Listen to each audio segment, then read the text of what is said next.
Hey, you're watching Chasing Green. Today we're going to give you 3 tips on how to catch spawning crappie in springtime. Stick around. So today we made it out to the lake. We were actually going bass fishing. It turned into a crappie fishing trip. I love catching crappie and I love eating crappie. We kind of ran into them by accident. I was just covering water with a cork and jig. I'm going to give you 3 tips on how to catch crappie more efficiently in the spring. Okay, now this is just how I do it. Everybody does it different. A lot of people like to wade with jig poles and catch them. A lot of different techniques, but my technique primarily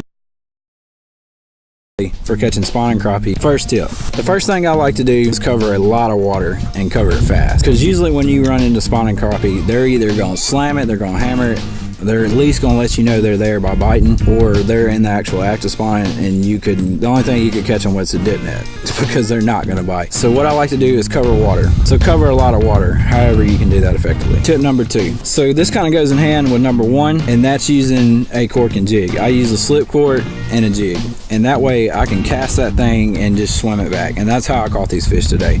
It was constantly moving. If I let it sit still, they would not bite it. You can also use a beetle spin or a road runner or something of that nature, but I like using a cork and jig because that way I can fish it however fast or slow I want to. Tip number 3. Be persistent. Crappie are just like bass when they're spawning sometimes. Sometimes they'll just barely nip it and you'll think there's only 1 or 2 in there. Like this spot today, I got just 2 or 3 little nips when I was running through there, running my cork. I wasn't even sure if they were crappie or not, but I just kept casting back in there and casting back in there. And I wound up catching like 8 in this one little spot. They were in a spot the size of the hood of a truck. That's how jam-packed they were in there. And there were others in there because I was missing them. They didn't really want it. I tried to let it sit there. I tried different colors. I think they were right in the act of spawning, or they had just got done because they were not wanting to feed at all. And the ones I did catch, I barely had hooked. It was just a miracle that I even got them in. So tip number 3, patient and be persistent. And if you do run up on some crappie and you've been catching some here and there, you can let them rest. Go hit another spot and then come back and you'll catch 2 or 3 more. Let us know down below in the comments if you got any tips for catching spawning crappie. If you like this channel, you like what we're about here at Chasing Green, be sure and hit that subscribe button if you hadn't already.